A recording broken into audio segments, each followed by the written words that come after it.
다시 니시키에인데요. 말 그대로 조선 전보 실기입니다. 조선의 소식을 곧바로 그림으로 알려주는, 기록으로 알려주는 것인데, 요 그림의 특징은 요 오또리 공사인데요.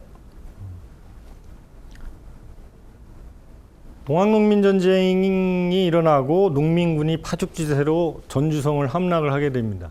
전주성이라고 하는 것은 이 태조, 이성계의 어진이 모셔져 있는 경기전이 있는 곳이죠. 그래서 굉장히 중요한 곳이고, 지금도 호남의 제1문, 전주에 가게 되면 입구가 이렇게 되어 있습니다.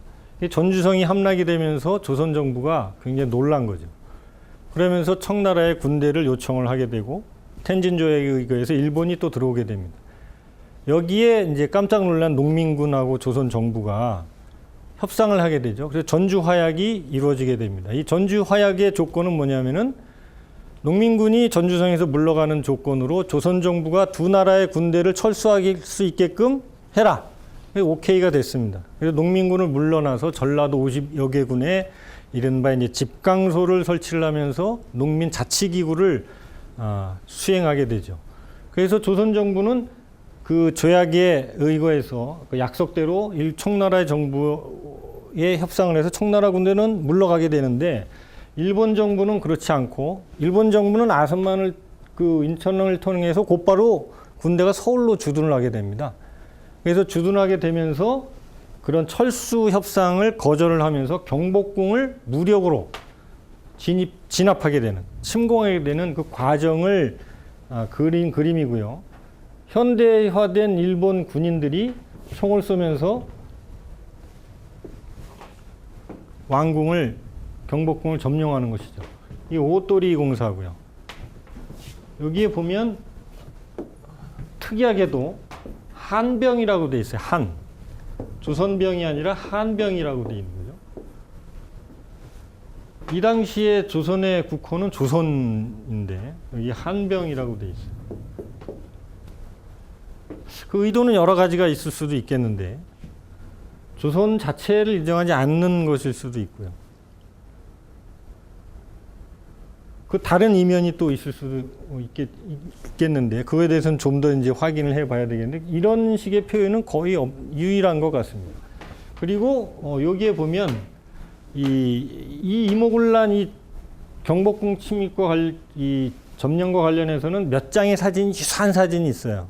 어떤 사진은 여기는 같은데 여기에 이제 대원군이 등장하는 사진이 있습니다.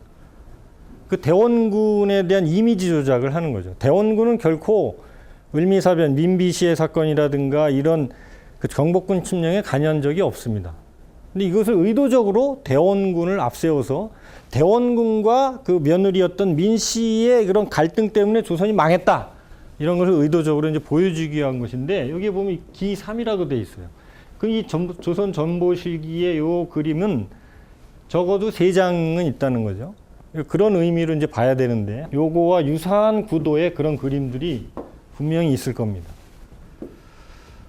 요 그림은 경복궁을 침략을 한 다음에 일본은 곧바로 이틀 후에 풍도, 황해도에 서해에 있는 풍도에 있는 청나라 함대를 공격을 해서 청일전쟁을 일으킵니다.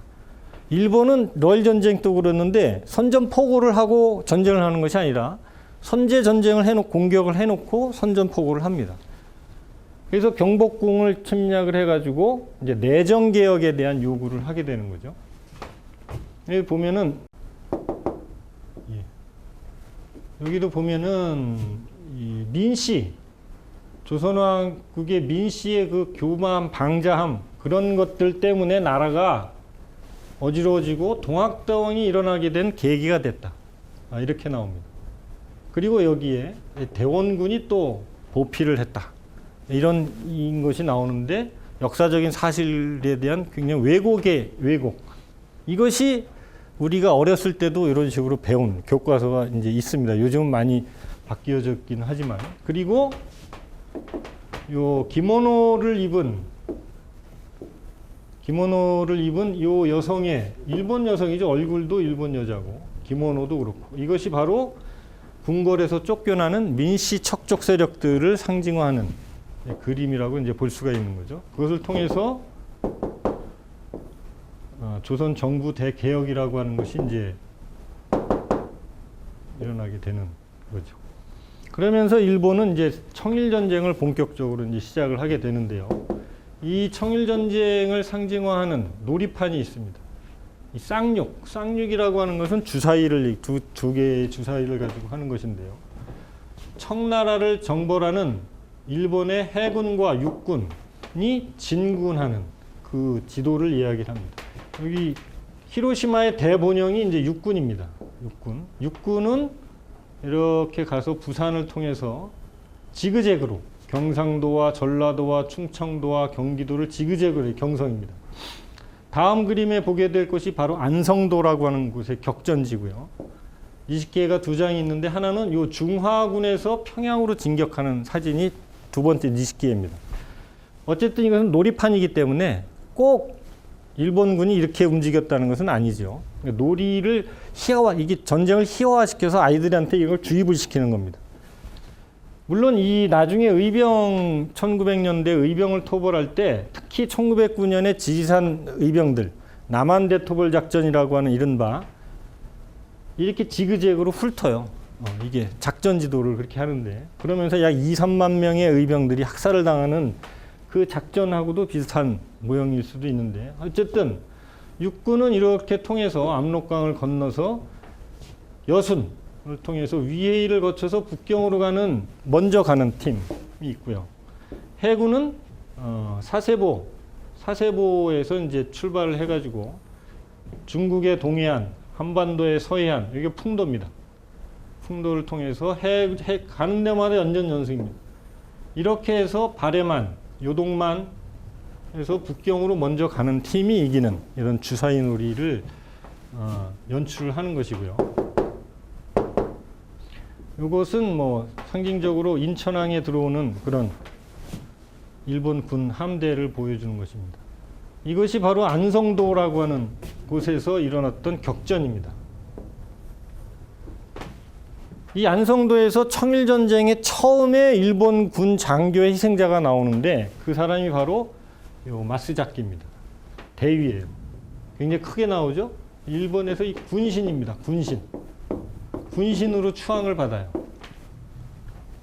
그래서 이 상징적으로 그림을 보면 굉장히 정중앙에 나폴레옹처럼 그려져 있죠.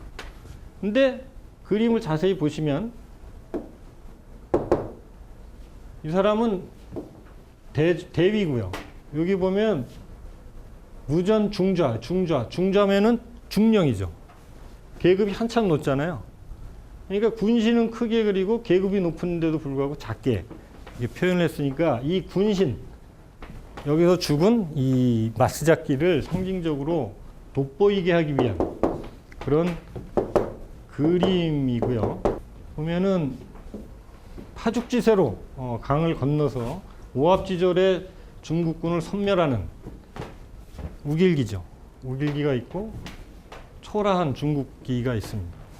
그리고 이 안성도라고 하는 곳이 있는데요.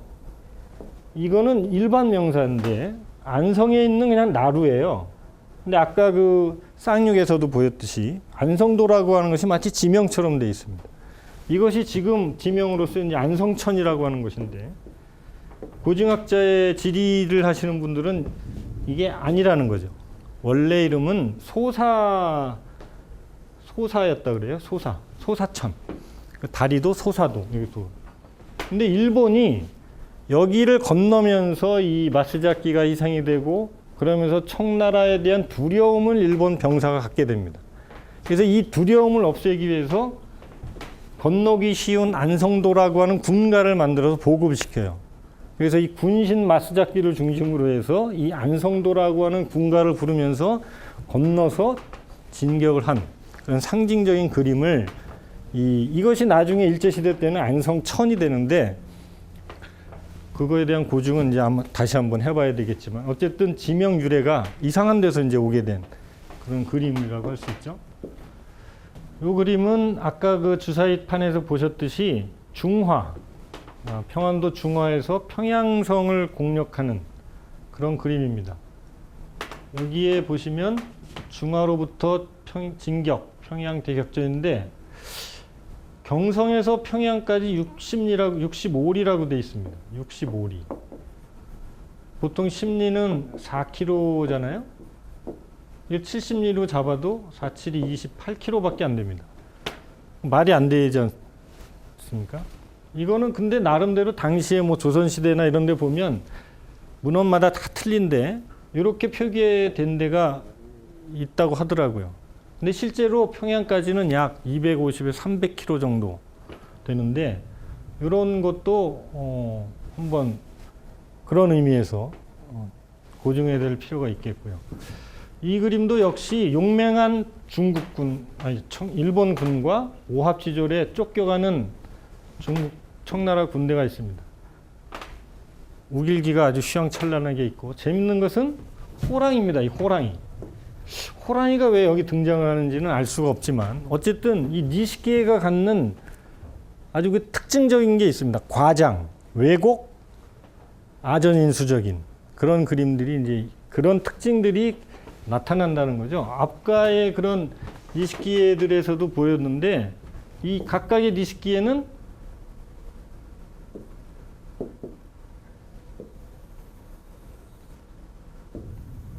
꼭 이런 것이 붙습니다.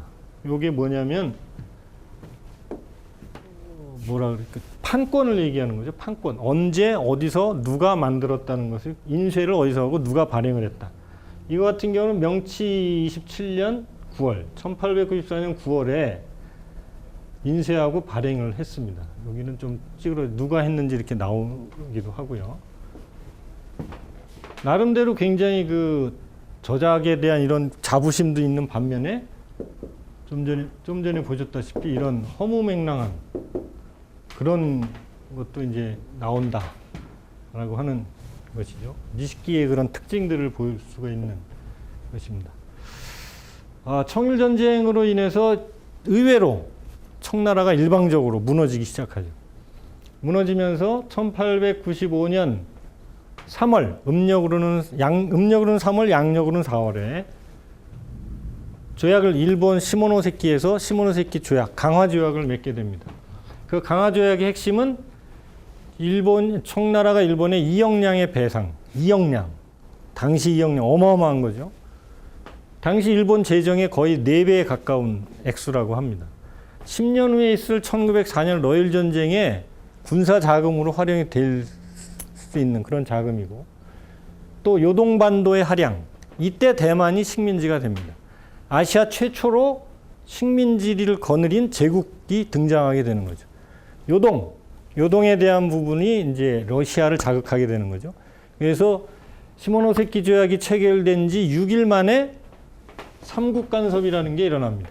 러시아, 독일, 프랑스. 러시아가 독일, 프랑스를 끌어들여서 삼국 간섭을 하게 됩니다. 이 삼국 간섭의 주체는 러시아고요. 중국에 대한 이권을 빼앗기기 싫은 독일과 프랑스가 끼어들게 되는 거죠.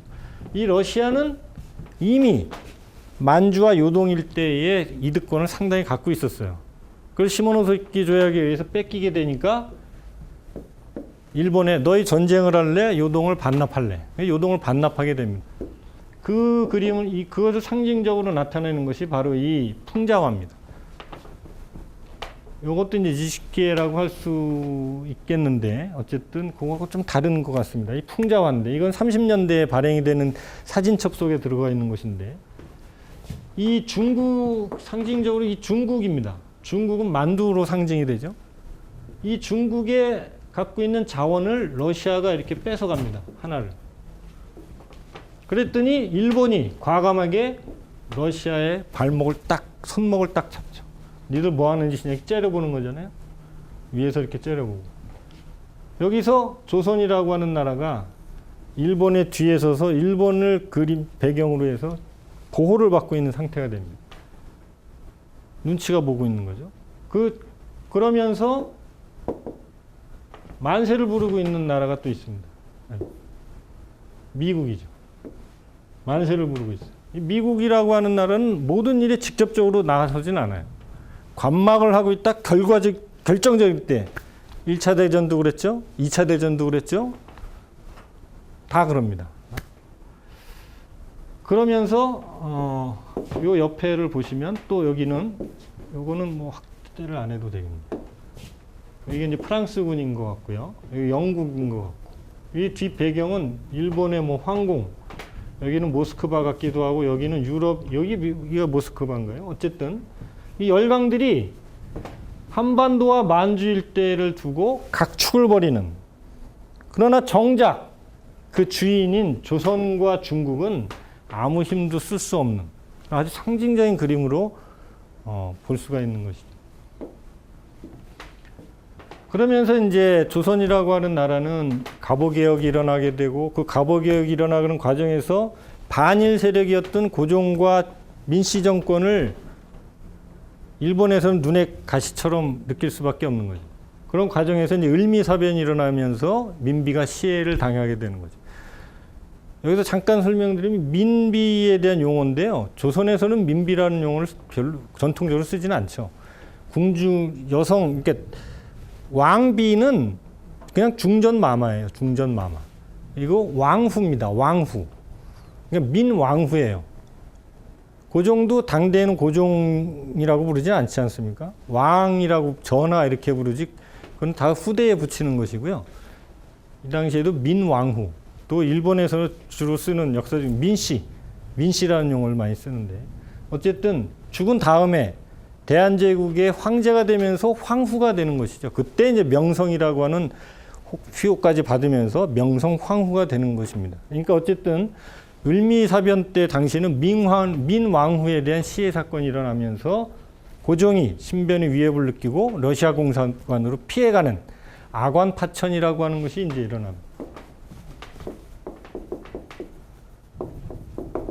그러니까 아라사 러시아 공사관으로 몸을 피해가 있다는 거죠. 1896년 2월부터 1년 동안 러시아 공사관에서 공무를 봅니다.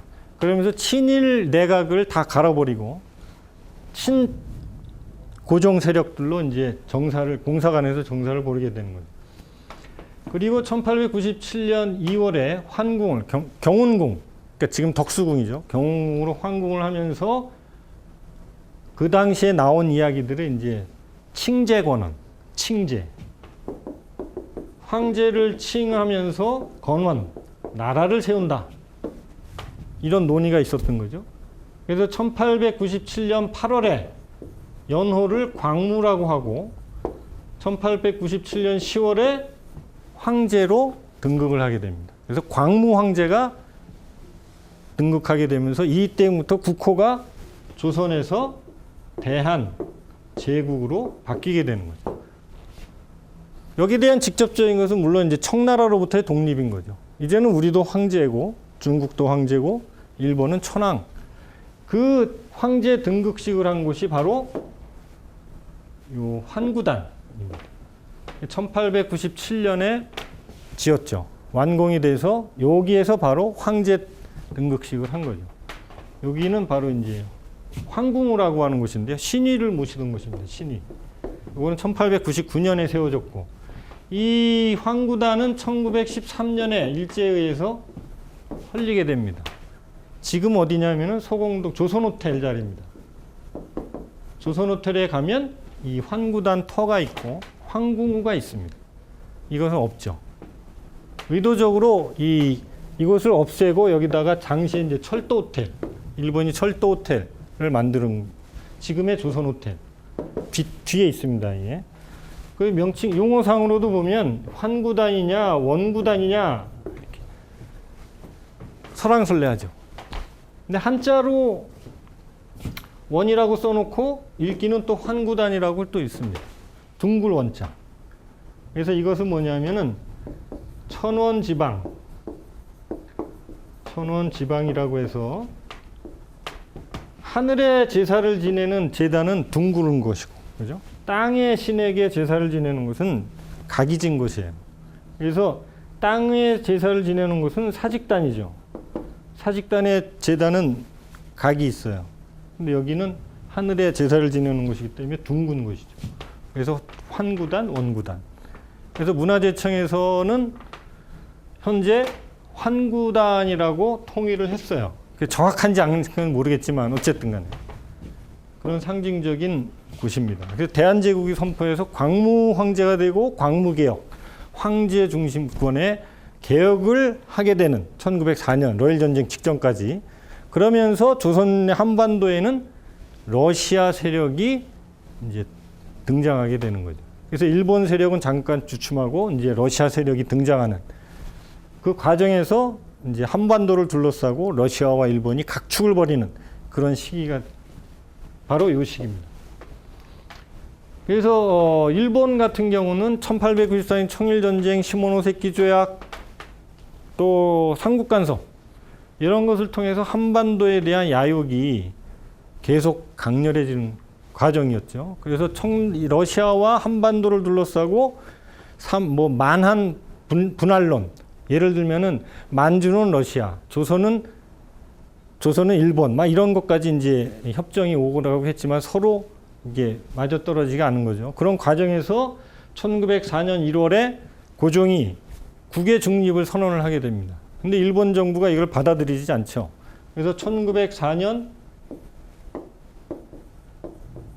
2월 8일에 일본이 일방적으로 여순에 있던 러시아를 함대를 공격을 하면서 2월 10일에 선전포고를 합니다. 여기도 역시 공격해놓고 선전포고를 하죠. 그래서 이 전황도는 조견, 한눈에 볼 수 있는 일본과 러시아의 전쟁 지도예요. 그래서 여기 보면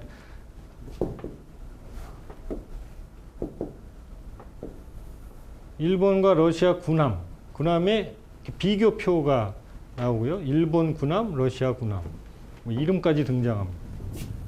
여기에 보면 일본과 러시아의 군인, 영웅 결립, 영웅들 이름, 대장들 이름. 여기서 등장하는 대표적인 사람이 노고 헤이야치로죠. 노고 헤이야치로. 명랑해전을 보시면은 이순신 장군이 등장하잖아요.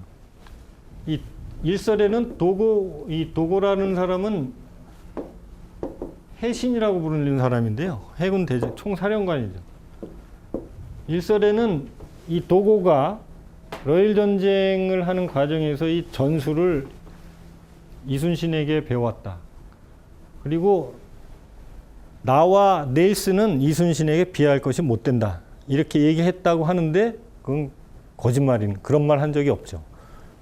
어쨌든 그럴 정도로 물론 이렇게 우스갯소리로 하거나 자랑스러워 할 정도는 되겠지만 이 일본 사람들이 얘기하지도 않은 바를 우리가 스스로 얘기한다는 것은 있을 수가 없죠. 명랑이나 이런 영화를 보고 회자되는 용어들이 또 포탈에 그런 얘기가 많이 돌았거든요.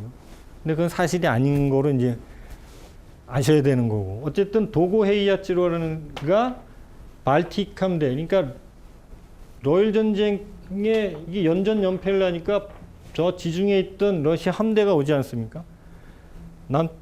이 아프리카를 지나가지고 인도양을 지나서 아시아를 지나서 여기까지 수십 일을 거쳐서 오는 거죠. 바로 이 스시마 해전에서 괴멸을 당합니다. 딱 기다리고 있던 거죠. 그래서 원래 러시아군은 여기를 지나서 블라디보스톡에 가서 휴식을 취하고 재정비를 한 다음에 전쟁을 하려고 그랬는데 노고헤이야치로가 여기서 길목에서 쳐버린 거죠. 이 동해 일대의 러시아 함대가 완전 괴멸을 돼요. 35척 중에 34척이 괴멸을 당하게 되죠. 이거는 일한회화라고 해서요. 일본어를 한글로 이렇게 표현할 수 있는 거를 책자로 만들어가지고 군인들에 배급한 거예요. 이게 만들어진 게 언제 하냐면 2월 10일이에요. 2월 10일. 여순왕을 한창 공격하고 있던 그 당시에 이미 러일 전쟁을 이미 준비하고 있었다는 거죠. 이거는 보면은 경상과 가평에서 만들지요. 화약이 많이 있습니다. 총이 많이 있습니다. 칼이 날카롭습니다. 이런 것들이거든요. 민간인들하고 또는 조선의 관리나 이런 사람들하고 소통을 하기 위해서 이런 회화책을 만드는 거예요. 그래서 여기는 회어라고 돼 있죠. 근데 일반적으로 이제 표현할 때 이제 회화집, 회화책 이제 이야기하는 것이고, 이것은 일반인들하고의 대화를 상대로 해서 이제 주막이나 민가에 들렀을 때 할 수 있는 이야기들. 술을 얼마만큼 드시나? 원래 잘 드시는 건 아니니까 많이 드시게. 뭐 이런 식으로. 그거를 이렇게 다 여기에 보시면은 여기는 한자하고 가다가나하고 돼 있지만 여기는 다 표시돼 있어요. 일본어로 읽을 수 있게끔. 나이가, 오대, 수루목구, 수루목소 이런 식으로 일본이 우리를 훈을 하는 거죠. 훈. 우리 발음대로 읽을 수 있게끔 다 이렇게 돼 있습니다. 그래서 그 러일 전쟁에 대한 이 러일 전쟁도 이제 1905년 9월에 포츠모드 조약으로 인해서 일본의 일방적인 승리로 조약을 맺게 되죠. 이 포츠모드 조약을 계기로 해서 일본은 조선에 대한 보호권을 국제적으로 인정받는 계기가 되고요. 1905년 9월에 포츠모드 조약이 체결이 되고 두 달 후인 1905년 11월에 이른바 을사조약이 체결되면서 대한제국은 외교권을 빼앗긴 채 반식민지로 이제 전락하게 되는 그런 시기가 이제 바로 이 시기가 되겠습니다. 예, 지금부터 약 140여 년 전이고요. 이 시기는 굉장히 많은 사건들이 끊임없이 일어나게 되고 흔히 우리가 100년 전에 우리의 모습을 지금 투영을 해서 이야기도 많이 하고 있습니다. 지금 우리 한반도가 갖고 있는 동아시아의 그런 위치, 역할, 그나마 이 시기에는 분단이 되지 않았었지만 지금은 분단이 돼 있고 군사적인 대치를 하고 있고요. 거기에 또 일본이 우경화하는, 군사 대국화하는 이 시기에 놓여 있습니다. 그래서 지금도 예전 뭐 한 수십 년 전부터 이런 이야기들이 예전에는 주로 이제 학자들이라든가 지식인층에 100년 전에 우리 역사를 얘기하지만 지금의 상황에서는 많은 일반 분들도 100년 전에 우리 역사가 다시 되풀이되는 것이 아니냐는 우려들을 많이 하고 있다는 것이죠. 그래서 이런 역사적인 사실들을 되돌아보면서 우리의 미래의 역사를 다시 한번 되새김할 수 있는 기회가 됐으면 좋겠습니다. 제2강은 니시케를 중심으로 해서 왜곡된 역사와 우리 개항기 당시의 역사를 살펴봤습니다. 예, 감사합니다.